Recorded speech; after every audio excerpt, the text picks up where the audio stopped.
Nous sommes le 4 mars 2025 et si nous sommes là, c'est parce que Alain Benedetto et Vincent Maurice, il y a 2 ans, ont confié à Christophe Astruc, qui est le directeur du pôle développement économique et tourisme, ont confié une mission autour du nautisme.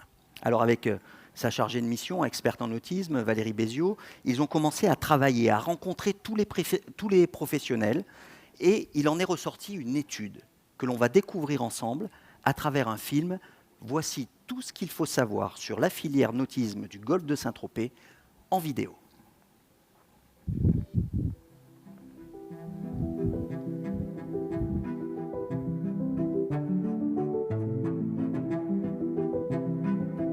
Le golfe de Saint-Tropez est un territoire d'exception, unique et singulier. La référence à la mer y est omniprésente. Son histoire est liée au nautisme, au prestige, à l'élégance. Elle est son ADN. Nous devons renforcer cette singularité, synonyme à la fois de passé et d'avenir. Cette filière nautique, éternelle et porteuse d'activité, d'emploi, de stabilité et donc d'attractivité pour notre territoire. L'étude que nous avons menée nous a permis d'évaluer concrètement notre filière pour mettre en œuvre les moyens de la développer.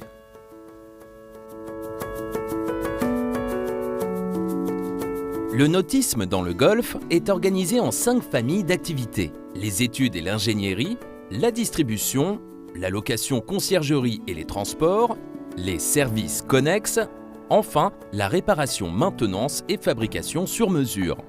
L'ensemble représente un grand nombre de métiers très diversifiés en mer comme à terre. La filière s'est structurée autour des 6 ports, Port-Cogolin, Saint-Tropez, Sainte-Maxime, Cavalère, les marines de Cogolin et Port-Grimaud pour un total de 6 320 places. Près de 300 établissements sont implantés sur les 12 communes, dont 77% à Grimaud, Cogolin, Saint-Tropez et Sainte-Maxime. Ces entreprises ont généré un chiffre d'affaires de 196 millions d'euros en 2022. Grâce à leur présence, ce sont 171 millions d'euros qui ont été injectés la même année dans le golfe de Saint-Tropez, participant ainsi au maintien d'autres activités économiques.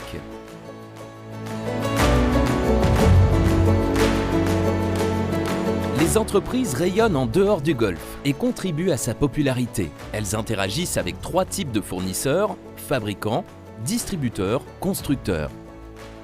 L'activité économique profite d'une clientèle aisée, fidèle, hétéroclite.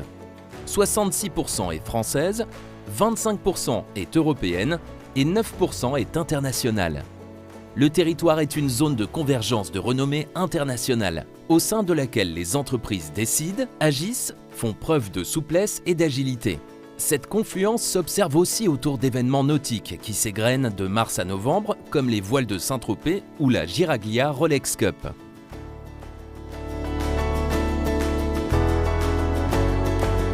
« 90% des structures de la filière accueillent moins de 10 personnes. La filière génère plus de 1100 emplois directs, 500 emplois indirects et 1100 emplois induits, soit au total plus de 2700 emplois maintenus dans le golfe de Saint-Tropez. 3 emplois sur 4 de la filière sont durables. Un emploi sur 2 appartient au statut d'employé, technicien, agent de maîtrise. 4 salariés sur 5 résident dans le golfe de Saint-Tropez. La diversité caractérise les 5 familles d'activités, avec plus de 50 métiers techniques, tertiaires, saisonniers, de la terre à la mer. Ingénieur, dessinateur, magasinier, broker, commercial, vendeur, expert maritime, menuisier, charpentier, soudeur, ferronnier, électricien, mécanicien, maître voilier, gréeur, peintre, stratifieur, technicien de maintenance, grutier, logisticien, agent portuaire, pontonnier, laveur de bateau, scaphandrier, capitaine, matelot, skipper, moniteur. Ce qui est agréable dans la menuiserie marine, c'est que chaque travail est différent. Parce qu'on va tout fabriquer, ajuster à la forme de la coque du bateau, et aucun bateau ne ressemble à un autre. Un des attraits de notre métier, c'est de pouvoir travailler par exemple à Port-Grimaud, en plein hiver, sur le pont du bateau, et être les seuls à avoir l'éclairage dans les canaux et de profiter d'un cadre de travail qui reste très très agréable. Nos mécaniciens sont en formation permanente chez nos motoristes, ce qui nous permet d'être à la pointe au niveau des dernières évolutions. Et comme dans l'automobile, ça va très très vite. Ces formations, elles nous permettent d'être réactifs quant aux pannes des clients et pouvoir intervenir sur les bateaux assez rapidement. On se propulse dans la nouvelle technologie, que ce soit avec les smartphones ou les nouveaux écrans qui sont de plus en plus performants. Moi, je viens de l'ameublement, un peu plus de 30 ans. Je suis revenue dans la région tout en cherchant du travail et j'ai trouvé en voilerie où j'ai été formée en voile. C'est un autre langage. Je peux créer la capote ou le bémini, donc du dessin, de la confection. Dans la réparation, l'entretien des bateaux, donc ça va de la plomberie à l'électricité, à l'entretien des moteurs. Donc c'est vraiment très vaste et c'est ce qui fait que le métier est intéressant. L'évolution du bateau est en train de se faire par rapport aux nouvelles technologies comme les moteurs électriques qui arrivent. On a la possibilité de travailler sur de très belles unités où les gens justement sont friands de tout ce qui est électrique, électronique. Et c'est ce qui fait la particularité un peu du golfe de Saint-Tropez. Dans le golfe de Saint-Tropez, on a la chance d'avoir beaucoup de bateaux de tout type, que ce soit des petits bateaux de croisière, des gros bateaux de régate, des gros bateaux de luxe. Tout le monde est assez complémentaire, quoi. Pour que le client soit content, il faut que tout le monde puisse intervenir sur son bateau. Et il y a largement assez de travail pour tout le monde. Il y a même trop de travail pour tout le monde. Il faudrait qu'il y ait plus de monde. Si le secteur bénéficie d'un bel élan, le recrutement en personnel qualifié est compliqué, notamment en l'absence de formation sur le territoire. Pour la période 2023-2024, plus de 260 recrutements ont été déclarés. Aujourd'hui, on a au moins 3 postes à pourvoir chez nous à l'atelier et on ne reçoit aucun CV. C'est-à-dire qu'aujourd'hui, je reçois un CV par mois et qui en plus ne correspond pas du tout finalement à l'offre qu'on poste sur Internet. On a aujourd'hui des gens qui bossent chez nous qui viennent du Haut-Var, donc qui viennent de l'Orgue, qui viennent de Tarado, qui viennent même de Fréjus, de Saint-Raphaël, qui préfèrent faire la route. Le nautisme, ce n'est pas un métier, c'est une multitude de métiers. On a un constat, c'est qu'il y a un vrai manque dans tous ces métiers. Essentiellement parce que sur le secteur du golfe de Saint-Tropez, vous n'avez pas de centre de formation de ces métiers. Donc vous avez des jeunes, souvent, qui doivent s'expatrier pour aller se former. Et la difficulté, c'est de revenir. Mais en fait, nous, on a du travail toute l'année. Et le vrai problème aujourd'hui, c'est de loger des gens ici toute l'année. On n'est pas forcément marin dans l'âme parce qu'on veut être mécanicien bateau. On aime la mécanique, on aime les choses techniques. Ça peut être des garçons, des filles. Maintenant, il y a de plus en plus d'électronique. On va être amené à utiliser des tablettes, des ordinateurs pour pouvoir en fait se connecter. Et ce n'est plus forcément le métier comme avant où on a les mains noires. C'est un métier mal connu, je pense. Après, on souhaiterait en fait qu'il y ait des écoles un petit peu plus près qui pourraient en fait développer tout ce qui est sellerie, plus mécanique, plus électronique. Le métier de maître voilier, c'est quand même très particulier. Il n'y a pas vraiment de formation, la sellerie, il y en a un peu plus. Les jeunes d'ici ne savent même pas que le métier de voilier existe. Il faut qu'on arrive à communiquer là-dessus pour que l'idée se naisse. On a des supports, effectivement, ce que j'appelle support, c'est toute la partie commerciale, technique et exploitation. Là, ça représente 20% du personnel. Et après, on est sur 80% de saisonniers. Tout ce qui est personnel sédentaire, donc à l'année, ça se construit facilement, il n'y a pas de difficulté majeure. Et après, sur les saisonniers, la difficulté majeure qu'on a, c'est le logement. Très souvent, on passe par l'apprentissage, on recrute un apprenti, on investit sur la personne et on le forme jusqu'à l'embauche en espérant qu'il reste au sein de l'équipe. C'est beaucoup de bouche à oreille en réalité. Pour trouver les ressources et on finit par aller voir chez les voisins et il y a quand même un turnover dans les chantiers.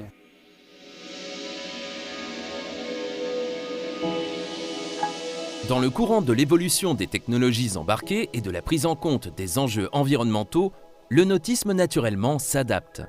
Les compétences évoluent, de nouveaux métiers apparaissent, capables d'intervenir sur la domotique embarquée, sur des moteurs thermiques moins polluants et dans un avenir plus ou moins proche, sur des moteurs électriques hybrides à hydrogène.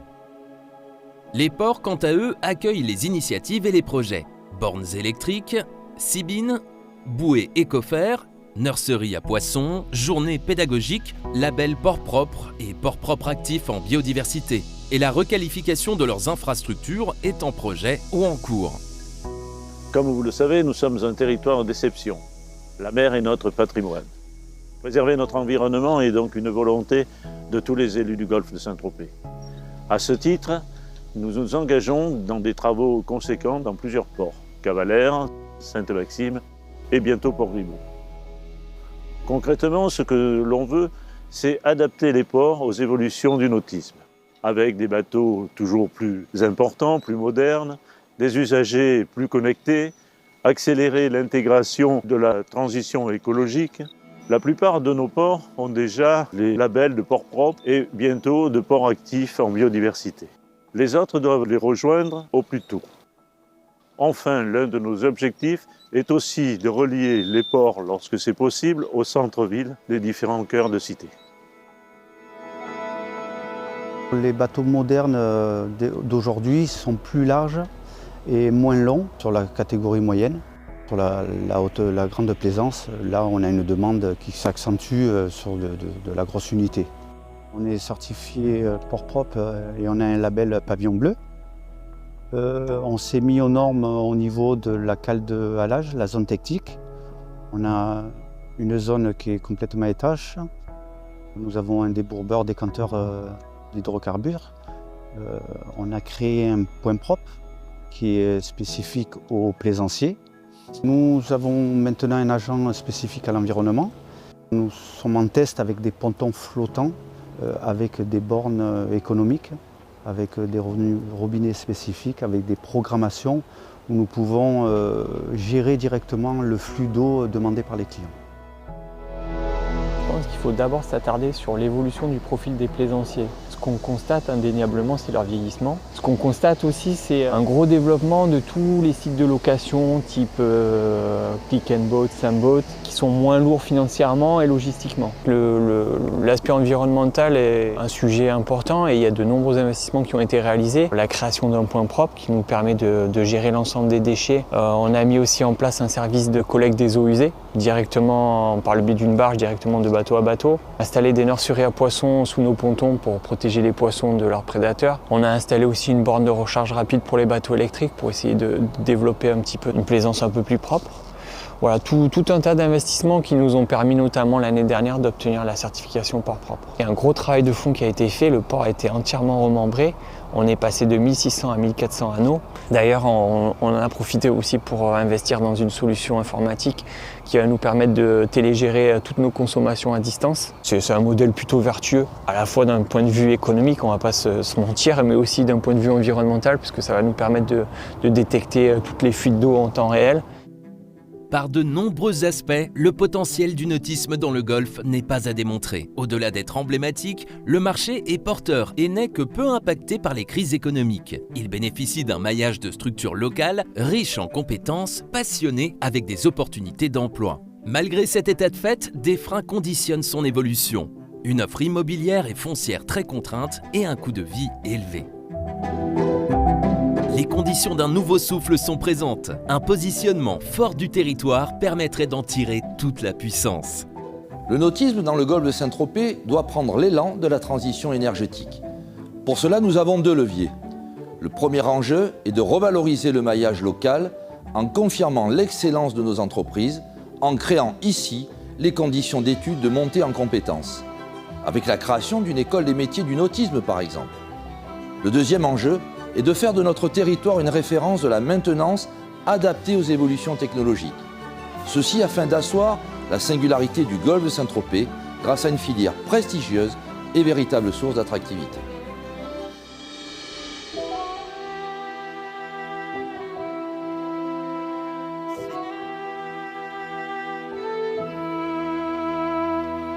C'est une pépite ce film. Et vous pouvez l'applaudir. Issu de ce travail mené donc par le pôle de développement économique et tourisme de la communauté de communes. C'est une pépite parce qu'il met en valeur vos savoir-faire.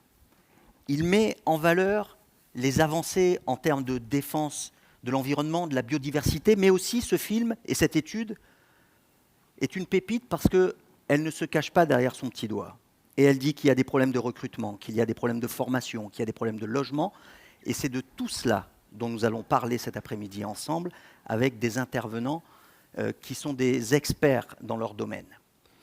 Vous avez donc maintenant toutes les informations sur la filière à laquelle vous appartenez. Nous allons débuter nos travaux de ces rencontres économiques du nautisme. Top vidéo.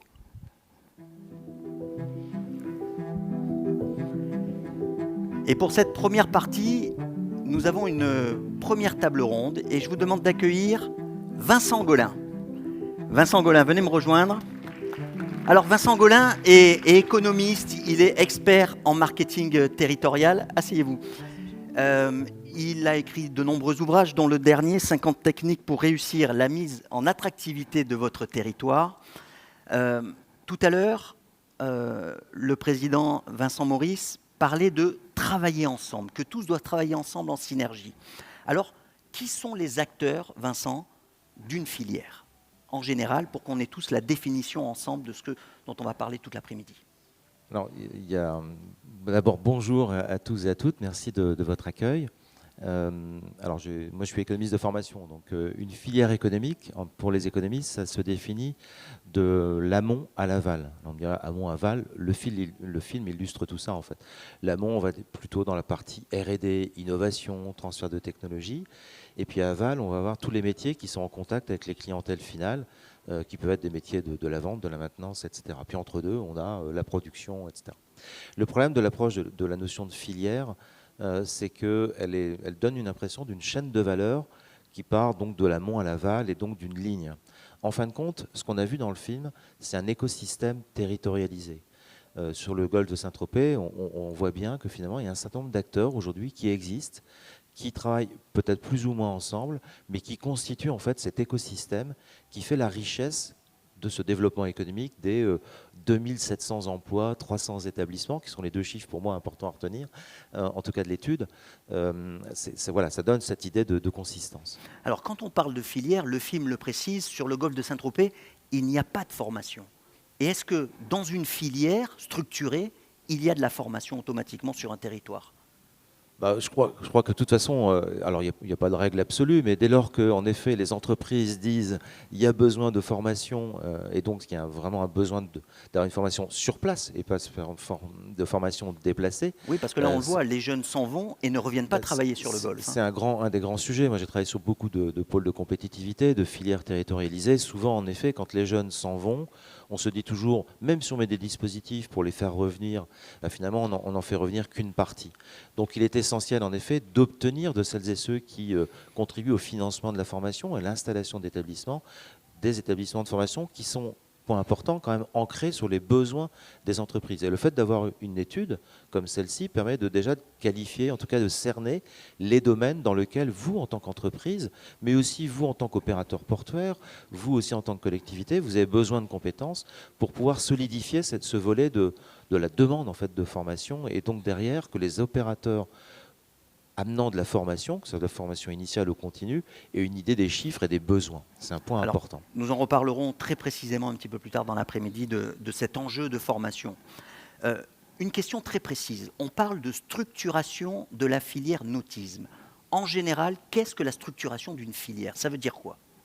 Alors ça renvoie à plusieurs éléments. La première chose, c'est qu'on peut être tous les uns à côté des autres, on va dire colocalisés en économie, mais pas pour autant travailler beaucoup ensemble.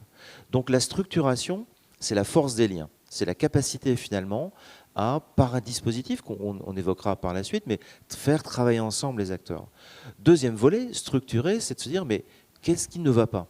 Vous avez évoqué le sujet de la formation. C'est qu'en fin de compte, un écosystème territorialisé, il a des points forts et puis il a des points faibles.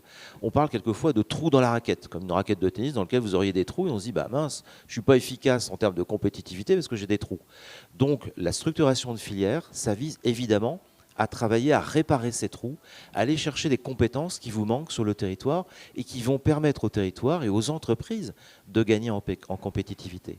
Troisième volet, c'est finalement quand on est ensemble et qu'on veut structurer une filière, le film le montre bien, on a une idée d'un positionnement. C'est-à-dire que tous ensemble, vous voulez positionner le golfe de Saint-Tropez dans son environnement, on a vu national, international, comme un pôle de compétences. Ça veut dire qu'il faut faire du marketing collectif pour dire mais nous on est là, on existe, tant vis-à-vis des clients finaux, ceux qui à la limite possèdent, louent les bateaux, mais ça peut être aussi vis-à-vis d'entreprises complémentaires pour dire mais tiens, ça a de la valeur de m'installer dans le golfe de Saint-Tropez parce que finalement c'est un milieu qui fonctionne. Donc si je vais là-bas, je vais gagner du temps parce qu'ils savent travailler ensemble. Et puis, dernier point, une filière, surtout aujourd'hui, elle est confrontée à des enjeux de transformation numérique, on voit bien hein, la digitalisation en fait, progressivement de l'industrie du nautisme et l'arrivée de l'électronique, mais aussi les enjeux des transitions écologiques qui renvoient à des maîtrises techniques et technologiques, mais aussi à des compétences humaines. Donc finalement, vous voyez, la politique de structuration de filière, c'est au moins déjà 4 sujets. Le sujet du travailler ensemble, le sujet du marketing, le sujet d'aller combler les trous dans la raquette et puis le sujet d'adresser les enjeux de transition. Alors Vincent, très bien, ok, travailler ensemble, Vincent Maurice l'a dit également, mais pour les entreprises qui sont là, concrètement, qu'est-ce que ça va leur apporter? Qu'est-ce que ça va changer dans leur quotidien s'il y a une structuration de la filière nautisme sur le golfe de Saint-Tropez? Qu'est-ce que ça va leur apporter concrètement? Alors, je suis également chef d'entreprise, mais en fin de compte, la question, c'est quand on est dans un jeu collectif, qu'est-ce que ça m'apporte? Et c'est toujours un problème, c'est de se dire, mais tout seul, je vais aller beaucoup plus vite, finalement, mais ensemble, quand je travaille avec d'autres, je peux aller plus loin. Pourquoi? Moi, quand on a monté, par exemple, Cap Digital, le pôle de compétitivité numérique, j'accompagnais beaucoup les PME. Et au début, les PME, il y a des grands groupes, tout ça, elles avaient un petit peu peur. Mais très rapidement, elles se sont rendues compte que finalement, à travailler ensemble, elles arrivaient à se passer des contacts commerciaux. Pôle de compétitivité, c'était innovation, donc tout le monde, l'État, les régions, tout ça, imaginaient que c'était l'innovation. Mais non, pas du tout. Ça a démarré par les contacts commerciaux. C'est de se dire, mais finalement, on se connaît bien, maintenant, on va pouvoir travailler ce point-là ensemble. Et puis, quand on travaille ensemble, on est un peu plus connus, on peut lever des financements, quelquefois, de la région. On peut lever des financements d'État pour obtenir des aides, par exemple, d'innovation. On pèse plus lourd, on pèse plus lourd, et donc on a un pouvoir de négociation collective qui apparaît progressivement. Mais ça, il faut en effet passer un peu de temps à faire quelque chose qui s'appelle la création de confiance. On dit en économie que la confiance, c'est le ciment d'une société. Mais à l'échelle territoriale, dans un écosystème, la confiance, c'est le ciment de la performance de l'écosystème. Et ça, en fait, vous le savez, Michel, vous le savez tous dans cette salle, la confiance, c'est pas du jour au lendemain. C'est pas parce qu'on va sympathiser avec son voisin, sa voisine et d'autres entreprises qu'on va travailler en confiance. Donc il faut donner du temps à la création de la confiance et c'est là où en fait qu'on va trouver la performance. Alors la filière, on l'a compris, il y a les chefs d'entreprise, on vient d'en parler, et puis il y a les élus qui sont présents des communes. Alors il y a des communes qui n'ont pas les pieds dans l'eau et il y a des communes qui ont les pieds dans l'eau. Qu'est-ce que ça va leur apporter à elles aussi? Eh bien, la structuration de la filière. Qu'est-ce qu'elles peuvent en attendre? C'est une excellente question parce que finalement on peut se dire ceux qui sont je vous remercie, c'est un vrai plaisir, cher Michel. Mais cette question est pertinente parce qu'on la trouve partout finalement, la question de oui, mais alors les retombées, où est-ce qu'elles vont avoir lieu? Et naturellement on va se dire les retombées, elles ont lieu là où sont les ports, là où sont les entreprises. En fait, oui et non. Non, oui, parce qu'en fait, le développement va se faire là où sont les entreprises. Ça veut dire qu'il peut y avoir une politique d'aménagement aussi économique du territoire, comme le font d'autres intercommunalités. C'est-à-dire de se dire, je vais développer à un certain endroit une zone d'activité, par exemple, comme ça s'est fait à Vannes pour créer un peu déjà du foncier et de l'immobilier pour les entreprises, Vannes, mais aussi aller plus loin. Oui. Exactement, pardon. Et puis, autre élément, c'est que ces salariés qui vont travailler dans les entreprises, ils habitent bien quelque part. Et souvent, ils habitent dans des communes résidentielles. Et donc, c'est par ce moyen-là qu'on va finalement diffuser aussi le développement économique et les retombées du développement d'une filière. Là où sont les entreprises, mais là aussi où habitent les gens. Et généralement, on va avoir une géographie qui est beaucoup plus large et qui va concerner tout le monde. Et vous le voyez bien en tant qu'élu, c'est que finalement, les retombées aujourd'hui d'une entreprise d'un point de vue fiscal ont beaucoup baissé avec les évolutions des différentes lois, alors que finalement, quand vous avez des habitants, vous avez des retombées beaucoup plus directes sur les finances de vos communes. Donc finalement, on va avoir des équilibres qui vont se produire. En résumé, donc, vous travaillez tous dans la filière nautisme, mais cette filière n'est pas structurée, vous ne travaillez pas forcément ensemble. Alors, quelle est la méthodologie pour arriver à la structuration de la filière, à ce que ces entrepreneurs et entrepreneuses présents aujourd'hui travaillent ensemble? Comment ça se crée? Alors, il faut un point de départ. Moi, je pense que cet événement d'aujourd'hui, c'est finalement un point structurant. C'est-à-dire qu'ensemble, on fait le constat avec une étude, avec des tables rondes, etc. Et on partage déjà finalement une représentation commune sur ce qu'est cette filière et quels sont ses défis, ses enjeux. Mais après... Pour moi, c'est le premier point. Le deuxième point, c'est que pour faire travailler ensemble, il faut mettre en place un système de... Alors, qu'on connaît bien dans les entreprises, de management de projet. C'est-à-dire se dire, on veut travailler ensemble, quelle vision on se donne ? Qu'est-ce qu'on veut faire ensemble en fait? Parce que les chantiers peuvent être nombreux. Donc essayer de se dire, aujourd'hui, à l'horizon de 3 ans, par exemple, on veut résoudre le problème de la formation. Et puis on a un enjeu foncier immobilier, et puis on a un enjeu de logement des salariés. Ça, c'est nos 3 objectifs. Donc de ce fait, comment on va adresser ce point-là? On peut partir tous motivés sur ces 3 questions-là ou 3 autres, et puis finalement, il ne se passe rien. Pourquoi? Parce que personne n'est là pour vous stimuler. Donc il est important très rapidement de mettre en place, non pas une structure, hein, ça c'est très français, on dit un problème, une structure, non surtout pas, mais un management de projet. C'est-à-dire que finalement vous ayez une bonne fée. Moi j'ai, par exemple, quand j'étais chez Cap Digital, j'étais avec mes équipes, on était chargé d'aider les entreprises à finalement construire le pôle de compétitivité. Donc mon métier c'était d'aider. Et mon métier, c'est toujours d'aider. Et je pense que c'est ça, c'est qu'il faut que la collectivité territoriale du golfe de Saint-Tropez, par exemple, mettre un peu de moyens humains pour accompagner la volonté des entreprises, c'est-à-dire définir des moments réguliers d'échange dans lesquels on va stabiliser la vision, stabiliser les objectifs, définir finalement des actions qu'on veut mener ensemble pour commencer à agir et monitorer, suivre un petit peu les retombées de ces actions, de façon à ce que le collectif puisse se dire « Ok, on s'est donné cette vision-là, on progresse, là on est un peu en retard, etc. etc. » Sinon, on sera content d'avoir eu un moment de festif dans lequel on aura eu des idées, mais sur lequel on n'aura pas avancé par la suite. Donc il faut passer à l'action très rapidement. Donc ce qu'il voulait dire tout à l'heure quand Vincent Maurice l'a dit, la communauté de communes est prête à enclencher, à être le pilote, ça peut être le point de départ.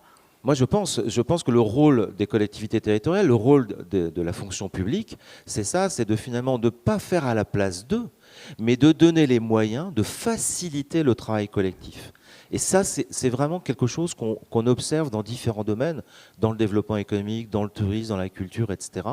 C'est que finalement, quand on a quelqu'un, et notamment une collectivité qui dit « mais moi, je mets des gens qui vont vous accompagner, ils ne vont pas diriger à votre place », mais ils vont vous accompagner, c'est quand même un déclencheur assez fort de structuration d'un collectif. Et après, la communauté de communes peut peut-être se mettre plus en retrait une fois que la dynamique est enclenchée? En fait, elle va avoir son rôle aussi à jouer, puisqu'on voit bien qu'il y a des enjeux d'aménagement sur le logement. S'il faut produire du logement, les collectivités, c'est quand même leur métier de base, on va dire ça comme ça. Mais elle va être facilitatrice. Et après, il y a progressivement, je pense que Sébastien reviendra là-dessus, mais il y a des enjeux de construction peut-être d'une espèce de mode de décision, de management, et la collectivité trouvera toute sa place à côté des entreprises.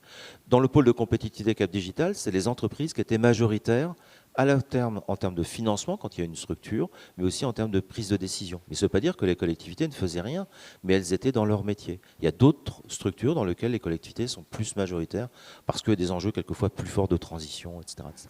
Pour que vous le sachiez, Sébastien, c'est Sébastien Thomas Chaffange qui est l'intervenant suivant.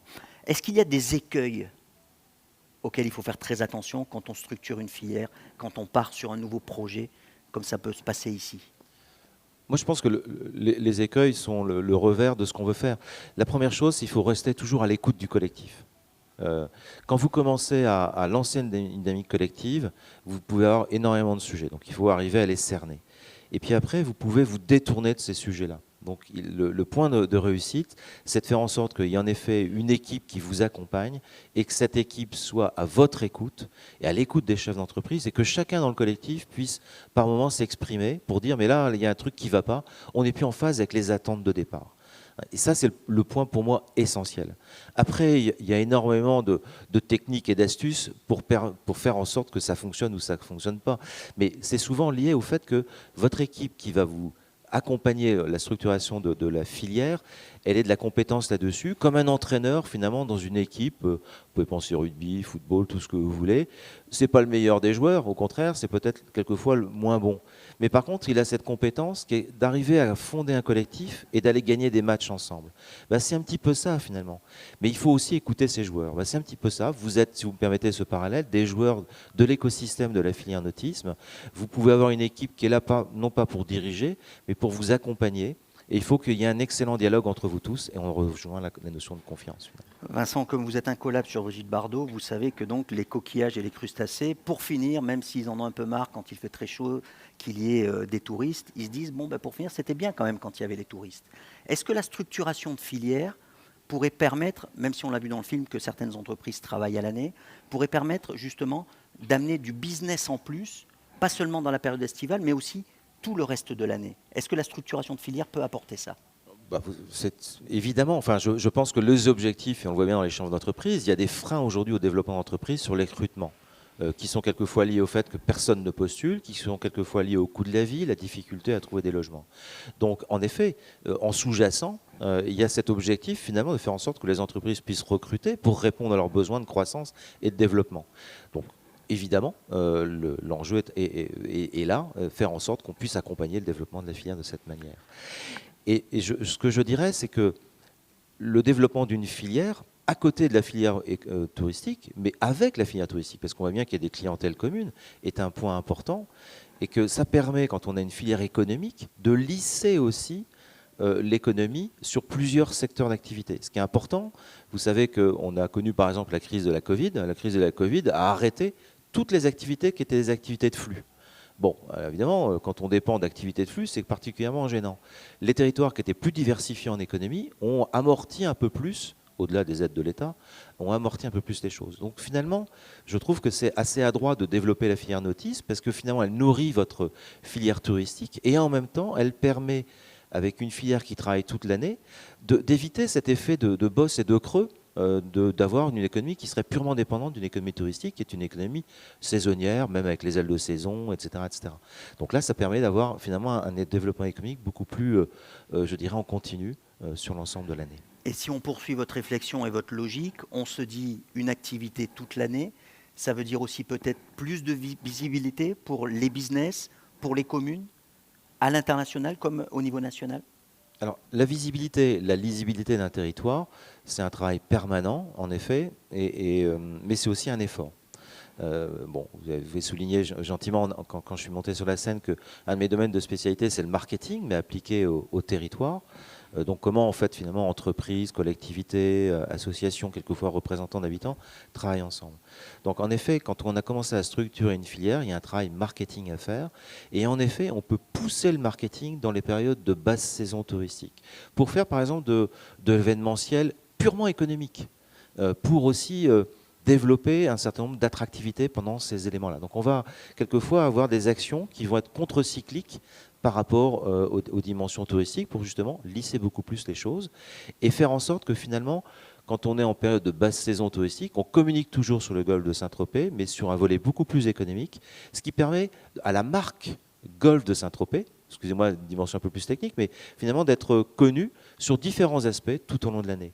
Et c'est comme ça qu'on intensifie progressivement la réputation. C'est comme une entreprise. Vous travaillez votre marque dans différentes actions, différents domaines, et vous essayez d'avoir un plan d'action sur l'ensemble de l'année. C'est pareil dans le marketing des territoires. Et une filière économique, c'est on va travailler sur l'ensemble de l'année en fonction de ce qui se passe aussi dans d'autres filières. On va prendre un exemple concret. Sur les 300 entreprises du nautisme du golfe de Saint-Tropez, la majorité, la très grande majorité, ce sont des TPE-PME. Pour vous, qui êtes à la tête d'une TPE-PME, il y a un mur qui se présente, c'est la transition énergétique, c'est la transition écologique. C'est ce qu'on appelle la RSE, la responsabilité sociale des entreprises. Il va falloir aller là-bas parce que sinon on ne pourra pas répondre aux appels d'offres, etc. Notamment. Est-ce que là, on peut dire que la structuration de filière peut aider à muter toutes ces entreprises vers le cercle vertueux de la RSE, par exemple? Alors, c'est l'objectif qui peut être un objectif global, mais du point de vue du chef d'entreprise, muter la filière, il se dit, bah oui, mais moi là-dedans. Donc, en fait, ce qui se passe souvent dans les démarches collectives, c'est qu'en effet, on va se passer des trucs et astuces entre pairs, finalement. C'est que certains, qui peut être une entreprise plus grosse ou qui a déjà expérimenté quelque chose avec l'ADEME, va dire mais ça je l'ai fait, c'est hyper intéressant, tu devrais le faire et voilà comment j'ai procédé. Donc il y a un passage de bonnes pratiques, mais ça ne suffit pas. Le passage de bonnes pratiques à l'échelle locale ou entre clusters finalement, qui est à peu près similaire entre clusters nautiques, on va dire. Donc du coup, ça veut dire qu'on peut avoir aussi des cahiers des charges qui apparaissent. Un gros enjeu, par exemple, de la transition, vous l'avez vu, c'est la décarbonation. Donc comment je passe à des propulsions non carbonées. Là, pour le coup, la barrière à l'entrée, elle peut être relativement forte, à la fois au niveau du chef d'entreprise, au niveau des équipes et au niveau du choix technologique qu'on va prendre. Donc c'est là où finalement plusieurs entreprises ensemble peuvent, par cet effet de masse critique, se tourner vers des opérateurs dont c'est le métier, qui peut être d'ailleurs des opérateurs publics ou privés, et dire là, on a un enjeu de compétitivité de notre économie territoriale. Et donc attirer beaucoup plus l'attention, attirer beaucoup plus de moyens pour vous accompagner.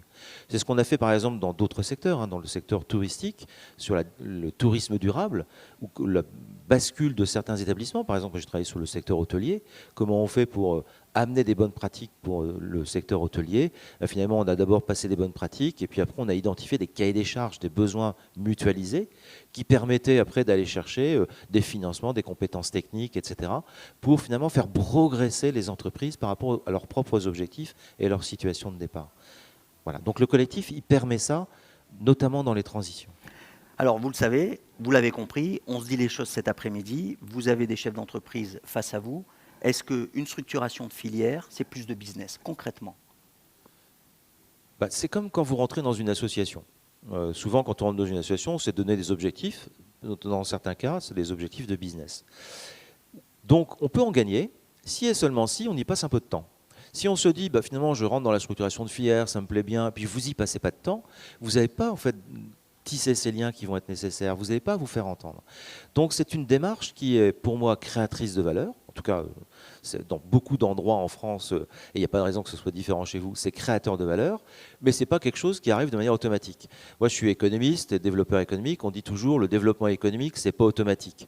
Le développement du business, ce n'est pas automatique. C'est pour ça d'ailleurs qu'on a des équipes marketing et commerciales dans les boîtes, parce qu'on sait très bien qu'il faut aller le chercher. Slogan, là non, ça fait longtemps que j'utilise ce slogan, cher ami.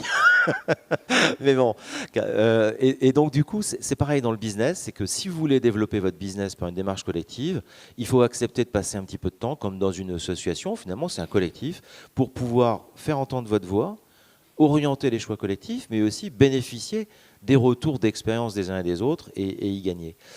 Et ça, il faut donc, c'est un choix qui doit être mûrement réfléchi au début, parce que de fait, pour moi, il est positif, mais il faut se dire que peut-être qu'il y aura des arbitrages à faire sur d'autres actions que vous menez précédemment. Je retiens, Vincent, de ce que vous avez dit, structuration de filière. Sur le golfe de Saint-Tropez, il y a un trou dans la raquette, notamment en termes de formation. On est d'accord? En termes de formation, il y a les politiques, il y a les entrepreneurs, il y a les institutions, la Chambre des métiers est là, la CCI est là. Il manque la formation.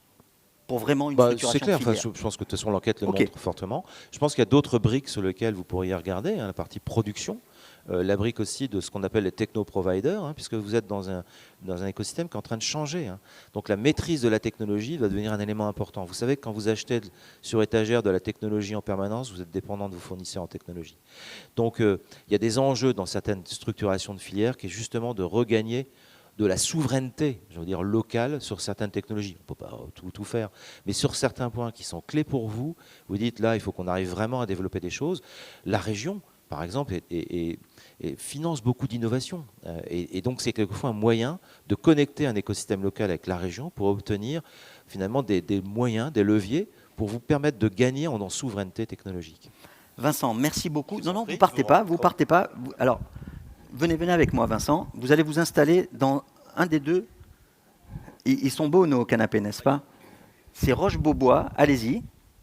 Confort. C'est pas la sieste, Vincent. Il faut bien écouter le prochain intervenant. Vous l'avez bien teasé. Je vous demande d'accueillir Monsieur Sébastien Thomas Chaffange. Il est directeur général de France Clusters.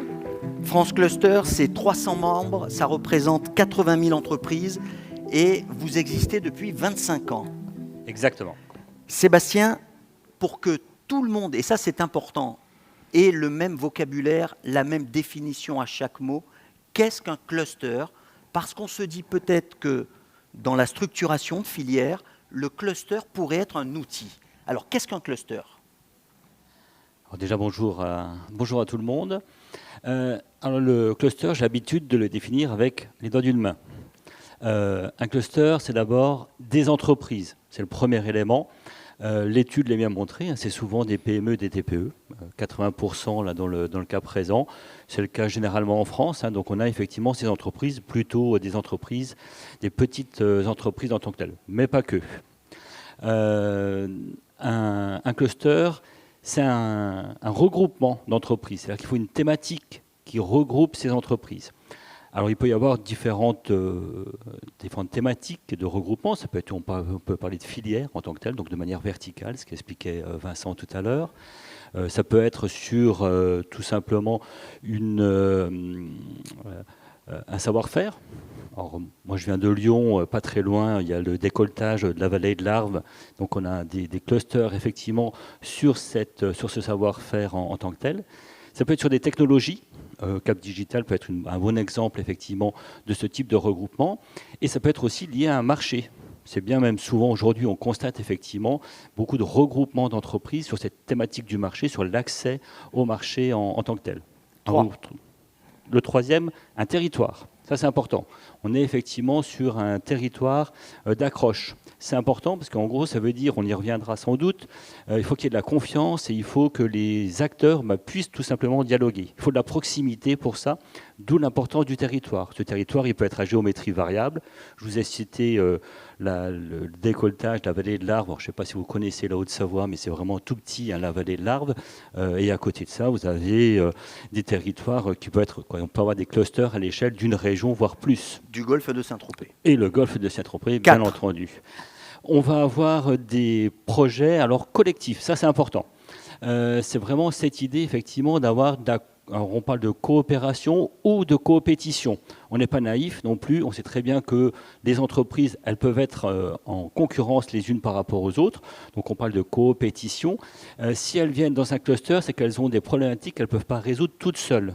Et donc l'idée, c'est bien de se dire comment on trouve un moyen pour résoudre effectivement ces problèmes de manière collective. Et donc c'est vraiment sur cette idée de coopération, de coopétition en tant que telle, de collectif en tant que tel. Et le dernier élément, c'est du développement, de l'innovation. C'est vraiment l'objectif en tant que tel d'un cluster, c'est bien d'aller sur ce type de projet en tant que tel. Et si je citais les doigts d'une main, c'est qu'en fait, le dernier élément, c'est la paume de la main qui sert aussi, c'est en fait l'équipe, quelque part, qui va servir, qui va permettre d'animer cette dynamique cluster en tant que tel. Et c'est bien ça qui fait le cluster de manière générale. Sébastien, quand vous parlez d'équipe pour animer le cluster, c'est quoi l'équipe ? C'est l'ensemble, par exemple, des entreprises? C'est une équipe dédiée, rémunérée par le cluster? C'est quoi? Ça peut être une gouvernance, ça peut être tout simplement des bénévoles qui sont motivés pour le faire, ça peut être effectivement les forces vives qui vont animer, porter la dynamique collective. Ce sont bien ces personnes qui, à un moment donné, font avancer les choses. Et ça, c'est important aussi. Ce que je voulais souligner sur cette question du cluster, c'est que le cluster, il est forcément protéiforme. C'est qu'il n'y a pas une seule définition d'un cluster. Il y en a plusieurs. On parle de pôle de compétitivité, on parle de cluster, on peut parler d'autres structures. Mais il y a bien effectivement ces éléments qui sont communs en tant que tels et qui font effectivement sens dans le travail qui est réalisé par ces acteurs au sein du cluster. Quand vous dites protéiforme, c'est-à-dire qu'on peut retrouver la communauté de communes, on peut retrouver des entreprises, on peut retrouver la CCI, et puis dans d'autres, on peut retrouver que des entreprises, et puis dans d'autres, il y a 10 entreprises, dans d'autres, il y a 100 entreprises. Comment ça fonctionne quand vous dites protéiforme? Tout est ouvert? C'est qu'il n'y a pas de recette toute faite. C'est ça en fait. On n'a pas de recette toute faite. On a effectivement ces ingrédients qui existent. Après, ça va dépendre forcément du territoire sur lequel on se trouve, du projet sur lequel on se trouve, des dynamiques qui sont à l'œuvre, des objectifs que vous allez vous assigner. C'est tout ça qui vont construire demain un cluster. Moi, souvent, quand je m'adresse à des clusters, ils me disent nous, on est quand même très spécifique. Ils sont tous très spécifiques. Hein. Il y a toujours un élément particulier et on n'a pas. L'idée, c'est de se dire, on ne va pas faire du copier-coller. On ne va pas remettre une dynamique d'un territoire sur un autre. Il y a d'autres clusters qui existent aujourd'hui sur le nautisme. On parlait tout à l'heure de la Nouvelle-Calédonie. Il y en a en Aquitaine. Il y en a d'autres sur les bords du bassin méditerranéen. Il y aura forcément une spécificité de celui qui va se créer ici. C'est juste évident. Pour bien comprendre, on va prendre le cluster de la Nouvelle-Calédonie, par exemple. Qui le compose, comment il fonctionne? Alors là, quel est son objectif? Ce sont directement les entreprises en tant que telles qui composent le cluster et qui permettent de dialoguer aussi avec les institutions locales et de mettre en œuvre des projets. Là, on retombe sur cette idée vraiment de structure, quoi, pas de structure justement, je parle d'action, voilà, de collectif en tant que tel pour mener des actions communes. Et ce que je vous disais tout à l'heure, c'est de se dire, c'est comment ensemble les entreprises, les acteurs arrivent à résoudre des questions, des besoins qu'ils n'arrivent pas à résoudre tout seuls. Et c'est vraiment ça l'essence du cluster. Et donc pour générer du développement. Le cluster de Nouvelle-Calédonie, quel est son objectif? Il travaille sur quoi? Alors, il travaille sur la structuration. Je ne connais pas précisément tous les objectifs de ce cluster en tant que tel. Mais il y a vraiment cette idée, encore une fois, je pense qu'il y a... Alors, si on revient peut-être plutôt à la manière dont on génère ce cluster en tant que tel, cette émergence, c'est bien de se dire ce que vous avez commencé à faire. On voit bien que l'étude qui a été réalisée constitue une première brique de tout ça, de définir des objectifs, des enjeux qui sont communs. Et c'est bien ces enjeux sur lesquels les acteurs vont pouvoir travailler, définir des objectifs, définir un plan d'action qui va permettre effectivement de les atteindre. Sébastien, est-ce que vous avez un exemple de cluster avec une thématique et avec un fonctionnement à expliquer pour que tout le monde comprenne bien?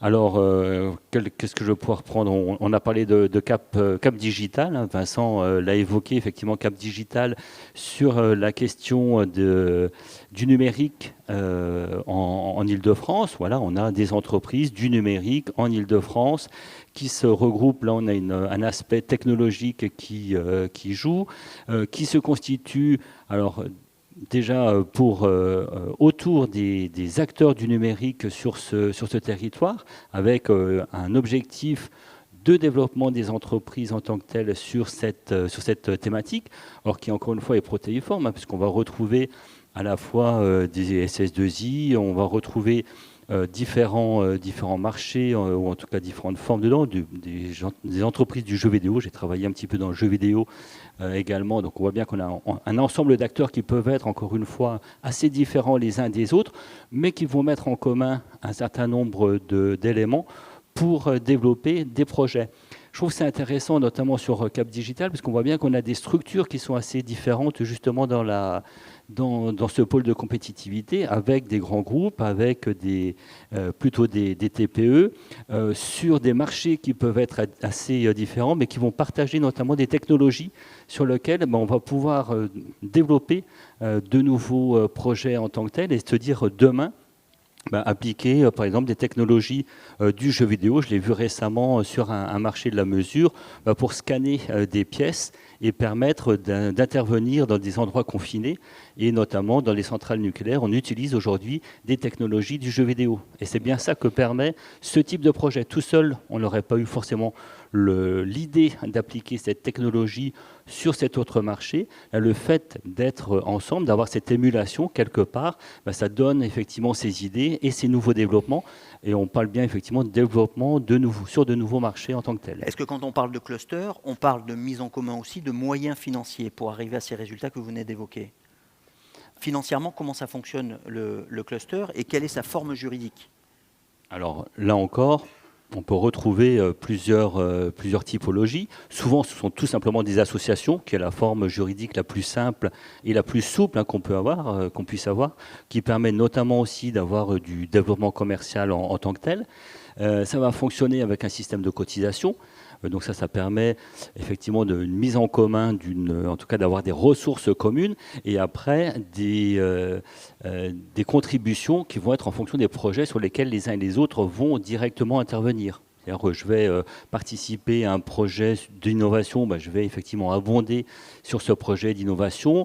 Je vais avoir des actions sur du développement commercial et notamment tout simplement avoir une ombrelle commune sur un salon qui m'intéresse. Chacun va pouvoir tout simplement participer sur cette action en tant que telle. Alors, quelle est la différence entre, j'imagine que vous participez tous peut-être à des réseaux d'entreprises, etc. Quelle est la différence entre le cluster et des réseaux d'entreprises qui existent déjà déjà? Est-ce que ce n'est pas encore une structure de plus dans le paysage, dans l'écosystème? Alors, je ne pense pas que ce soit une structure, et là, pour le coup, je rejoins vraiment Vincent aussi sur ce point. Je ne pense pas qu'il y a besoin d'une structure pour avoir forcément un cluster.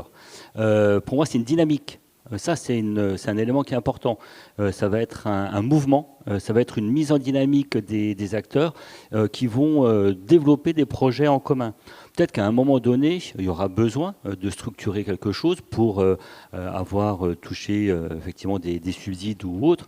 C'est pas automatique non plus. Il n'y a pas d'impératif par rapport à ça. On peut avoir notamment des structures quelque part qui font le portage de cette dynamique. Ce qui est vraiment intéressant, moi je trouve, c'est cette question vraiment de dynamique en tant que telle et de mise en dynamique des acteurs autour d'une thématique qui va vous intéresser. Là, le nautisme, on voit bien qu'il y a des métiers qui sont assez différents, des enjeux qui sont forts. Vous avez évoqué effectivement la question de la formation. On le voit sur la décarbonation et sans doute sur des enjeux liés à l'innovation qui sont extrêmement forts, qui demandent des moyens qui sont conséquents. Encore une fois, seul, c'est compliqué. Ensemble, de manière collective, il y a de quoi effectivement arriver à faire quelque chose. Pour répondre à la question que vous ne m'avez pas posée tout à l'heure, que vous avez posée à Vincent, c'est qu'est-ce qu'on en retire? Je pense qu'on en retire ce qu'on y amène. C'est dans un réseau de manière générale. On retire d'un réseau ce qu'on y amène. Ça, c'est important. C'est-à-dire que si je veux tout garder pour moi, il ne faut pas y aller. C'est pas le lieu, en tout cas, pour ça. C'est-à-dire qu'il y a forcément une part, en tout cas, il y a des éléments sur lesquels vous allez être amené à partager en tant que tel. Et ça, c'est important, c'est ce que vous allez amener dans le pot commun. Et c'est ce que vous allez pouvoir aussi en retirer, on l'espère, avec un effet démultiplicateur. L'effet démultiplicateur, c'est le nombre de participants qui permet justement d'aller beaucoup plus loin que ça. Un petit exemple, on est en train de développer au sein de France Cluster, la communauté France Cluster, un fonds d'investissement dans le médical santé. Le fonds d'investissement qui est en cours de développement, c'est 60 millions d'euros. Ça, on arrive à le faire parce qu'on a derrière quelques dizaines de clusters et du coup quelques centaines d'entreprises autour de médical santé. Et c'est bien ça qu'on arrive à faire autour du collectif, à avoir des moyens supplémentaires et à aller chercher des projets complémentaires. Et c'est pour ça qu'on arrive à mobiliser quelques fonds d'investissement intéressés par la dynamique qui est impulsée au sein d'un cluster. Posez votre micro, venez rejoindre Vincent Golin. Vincent, prenez le micro qui est devant vous. Est-ce que vous pouvez nous dire, puisque vous connaissez bien les structurations de filières, que vous connaissez bien le golfe de Saint-Tropez, est-ce que le cluster, tel que présenté par Sébastien Thomas-Chaffange, peut être un outil intéressant pour tous les chefs d'entreprise et les collectivités qui sont représentées ici? Je pense qu'en effet, le cluster est une réponse adaptée dès lors qu'on a maturé le projet. Je pense que, mais je ne sais pas ce que vous... Enfin, Sébastien disait à peu près la même chose. Je pense qu'en un premier temps, vous n'avez pas besoin de créer de structure juridique quelle qu'elle soit. La structure juridique cible, ça peut être en effet l'association, c'est souvent comme ça qu'on a structuré le collectif. Mais dans un premier temps, il faut déjà mettre en place ce collectif, se donner des objectifs, voir si vous allez... vous savez ce que disait Henry Ford, on peut se réunir une fois, puis après on ne se réunit plus, on a raté le projet. Il faut au moins se réunir 3 fois pour réussir un projet. Donc il faut vraiment travailler cette dimension-là, se faire... La collectivité, c'est son rôle. Je comprends que le président dit nous, on est prêt à jouer ce rôle-là. Appuyez-vous sur la collectivité commune, appuyez-vous aussi sur les CCI. La région a une agence de développement, elle peut aussi commencer à travailler la promotion finalement du cluster international. Tout ça ne coûte pas grand-chose du point de vue des entreprises, donc on ne vous demande pas de cotiser, on vous demande de passer un petit peu de temps en effet pour aller vers vos objectifs. Et une fois que tout ça est mis en place, en fonction en effet de la feuille de route, en effet, on peut passer à une association, quelle qu'elle soit, avec une gouvernance et s'inspirer des bonnes pratiques. Mais en s'inspirant, pas en ne copiant-collant pas ce qu'ont fait les autres. Ce qu'a fait Cap Digital répond aux enjeux de Cap Digital. Ce qu'a fait Cosmetic Valley répond aux enjeux des entreprises de cosmétiques. Ce qu'a fait Aerospace Valley à Toulouse, c'est la même chose en fait.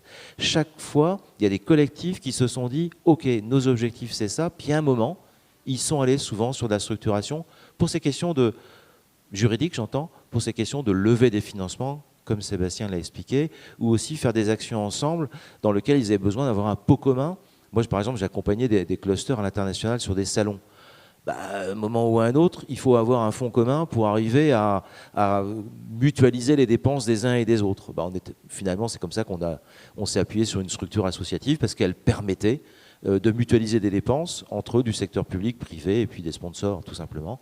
Et ça permettait à tout le monde d'aller à l'international, moins cher et avec des actions de prospection commerciale mutualisées, donc avec des effets de levier sur la génération de chiffre d'affaires potentiel. Sébastien, prenez le micro. Vous le savez, ici, il y a deux piliers de l'économie sur le golfe de Saint-Tropez, c'est le tourisme et le nautisme. Est-ce que ce cluster doit rester uniquement tourné entre professionnels du nautisme, ou est-ce qu'on peut imaginer, parce qu'il y a une problématique, par exemple de logement, que le cluster peut travailler sur cette problématique de logement, et donc du coup, eh bien, que les professionnels du nautisme travaillent avec les professionnels du tourisme pour héberger leurs salariés? Je ne pense pas que le cluster soit l'outil à tout faire.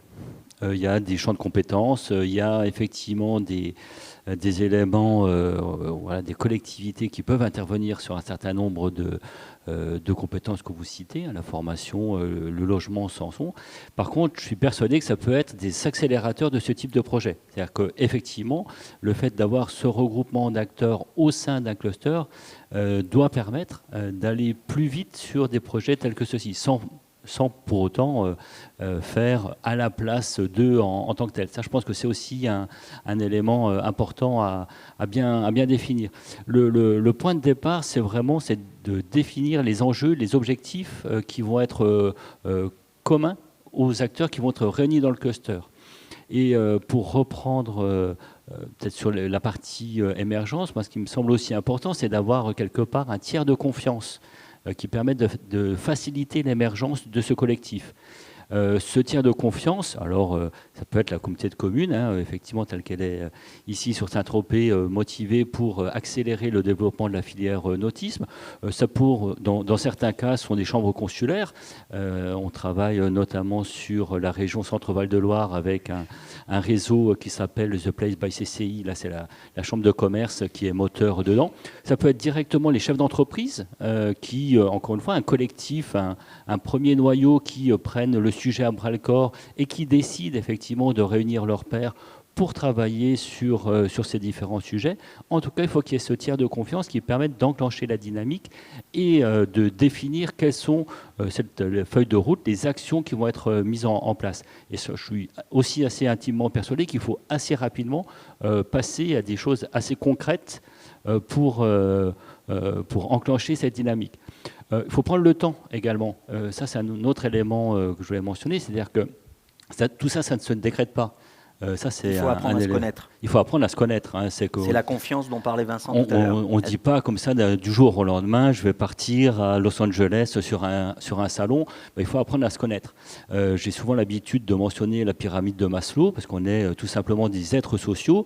Un cluster, c'est un organisme social. Et forcément, il faut déjà assurer les fonctions primaires. Les fonctions primaires, c'est exister, c'est faire du chiffre d'affaires, c'est faire du résultat pour perdurer.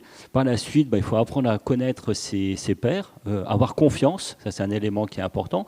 Et une fois qu'on a cette confiance, on va pouvoir monter dans les relations sociales, collaborer sur certains projets, voire construire directement des projets en tant que tels. Et là, on va être sur construire, dès lors qu'on est effectivement, pour répondre à votre question sur la formation, on va construire. Il faut que cette pyramide elle soit suffisamment solide, que le socle de cette pyramide soit suffisamment solide pour aller sur ce type de projet. Et ça, je pense que c'est important aussi de bien prendre ce temps en tant que tel pour construire tout ça. Vincent, dernière question, je reviens quand même à mon idée. Est-ce que quand on structure une filière pour conclure cette table ronde, est-ce qu'il faut rester entre acteurs du nautisme ou est-ce qu'il faut s'ouvrir sur d'autres forces économiques du territoire comme le tourisme ? Je pense qu'ici, ça n'aurait pas de sens de rester uniquement dans le cadre du nautisme. Il faut vraiment s'ouvrir sur la filière touristique parce que de toute façon, il y a des liens déjà organiques au sein même de certaines entreprises, mais il y a aussi des enjeux communs de rayonnement de la destination. Je pense que si, il faut s'ouvrir sur d'autres acteurs qui peuvent alimenter les entreprises. Je vais vous donner une anecdote, mais dans la Manche, par exemple, il y a des problèmes de recrutement dans les entreprises. Département de la Manche, Normandie. Dans les entreprises, dans la fonction publique d'État, dans la fonction publique territoriale, dans la fonction publique hospitalière. On pourrait avoir la même discussion avec vous. Finalement, qu'est-ce qu'ils ont fait ? Ils ont chassé en meute. C'est-à-dire que finalement, en travaillant ensemble, ils ont commencé à se dire « Ah bah oui, il faut qu'on travaille mieux avec France Travail et puis avec un certain nombre d'acteurs locaux », mais ça ne suffisait pas. Et donc du coup, la question a été comment on va aller prospecter des compétences qu'on ne trouve pas localement, au-delà de faire venir des organismes de formation. Et de ce fait, ils font des actions collectives organisées par un tiers, qui est l'agence de développement Attitude Manche, mais qu'importe, qui finalement va rassembler ce collectif, va quelquefois partir avec les offres d'emploi sous le bras, dans des salons de recrutement sur des filières spécifiques ou de la prospection directe. Ça, c'est un point important. Moi, j'ai eu l'occasion de travailler avec le conseil départemental du Var, l'agence d'urbanisme ODAT, la fonction publique d'État, etc., la marine, l'armée, tout ce que vous voulez, sur des enjeux de recrutement dans la fonction publique dans le Var, qui est un vrai problème, comme vous. Que ce soit au niveau d'une collectivité de l'État ou de l'hôpital, bah finalement, en travaillant ensemble, ils sont 13 ou 15 acteurs maintenant, ils se sont rendus compte qu'il y avait des actions à mener ensemble. Ben c'est un petit peu pareil pour vous, la filière Notice, c'est qu'il y a des choses, en effet, qui sont au cœur de clusters, si je reprends l'exemple de Sébastien, mais vous avez des partenaires avec lesquels il faut absolument interagir, parce que c'est dans votre ADN, mais aussi ça vous permettra d'aller beaucoup plus vite, plus loin, dans l'atteinte de vos objectifs collectifs. Allez, un dernier mot, Sébastien. Rapidement. Rapidement, la valeur ajoutée, elle se fait toujours au croisement. Ces croisements, ils sont toujours très importants entre les filières. On a parlé du tourisme. En préparant cette journée, on a parlé aussi avec M. Astruc d'hydrogène. Ça semble assez évident de dire que demain, il y a forcément d'autres croisements à faire avec d'autres filières du territoire en tant que tel. Le croisement, ça c'est vraiment un élément important et c'est là où se situe la valeur. On va en parler un peu plus tard. Sébastien Thomas-Chamforge, Vincent Golin, que je vous invite à applaudir. Merci beaucoup. Vincent Maurice, levez-vous, je vous en prie. Regardons ce public nombreux. On a entendu, on sait maintenant ce qu'est une...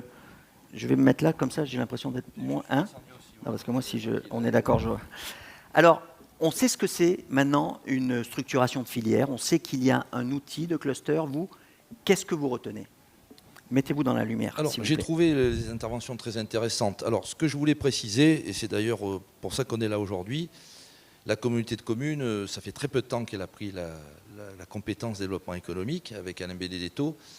Et le recrutement de Christophe Astruc a de suite identifié la filière nautisme sur le territoire comme une filière essentielle. Et c'est un bon début. Ça ne s'est jamais produit jusqu'à présent. Ce que veut la collectivité, c'est être le catalyseur d'énergie et vraiment se montrer volontaire.